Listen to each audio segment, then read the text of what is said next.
Hello, welcome back to the kitchen. In this video, I'm going to talk about smoking food for preservation. Do we actually smoke food for preservation? Well, simple terms is the answer to that is no, we don't. We do it for flavour. Yes, it used to be a heritage method that we used for preserving food, along with other things like drying food, pickling it, salting it, curing it, and all sorts of other interesting ways of making your food last longer. But since we have modern food handling and refrigeration, we generally don't use smoking as a means of preserving the food. That's absolutely right. These days, the primary focus of food smoking is to add flavour, and there's a variety of different ways that we can do this. Modern methods of production have given us wood in various forms. It comes in pellet form. One of the many applications for pellets is a pellet grill. They come in several different flavours and are easy to handle and store. For those of you using a Bradley smoker, these wood chips even come in a puck, a biscuit which is pre-formed and is put directly onto a heating plate to create smoke. This fine particulate dust is perfect for cold smoking and produces a very fine, delicate smoke. You can even mix this with herbs to give a delicate, herby flavour to the food that you're smoking. Larger chunks of wood are perfect for low and slow on your barbecue because they take a long time to break down, and they produce the most amazing smoke.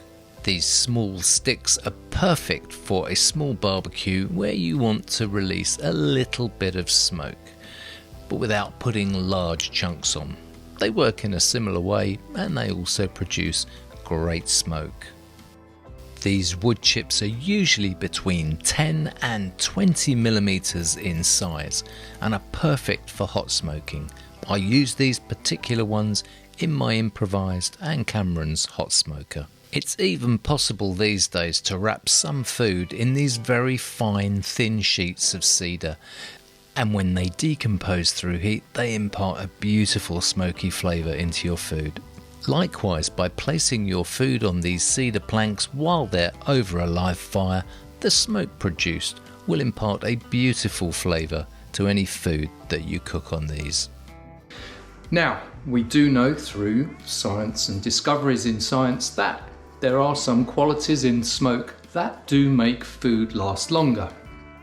Mainly, phenolic compounds in the smoke will actually prevent bacteria from growing and will kill some bacteria. Won't kill all bacteria, but it will suppress the growth of quite a few. Now, we do know that when wood burns, it also produces a lot of other compounds. A large group of these compounds are known as polycyclic aromatic hydrocarbons, or PAHs. Whilst PAHs have these properties that can suppress bacterial growth, they are also considered by some to be carcinogenic. And as a result of this, many countries limit the levels of PAHs in smoked food that you see on sale in the shops. So, why do we still smoke food in that case? Well, that's a pretty simple question, and the answer to that is because it's a flavour that we've grown up to like.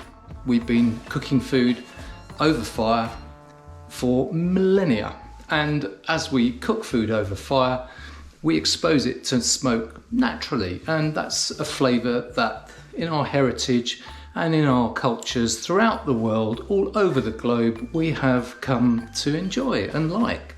So, do we smoke food for preservation? No. The answer to that is emphatic no. We do it mainly because we actually like the flavour. If you have another view on this subject, please do leave some comments in the comments section. In the meantime, folks, take care of yourselves, and I will speak to you on the next video. Cheers now, bye bye.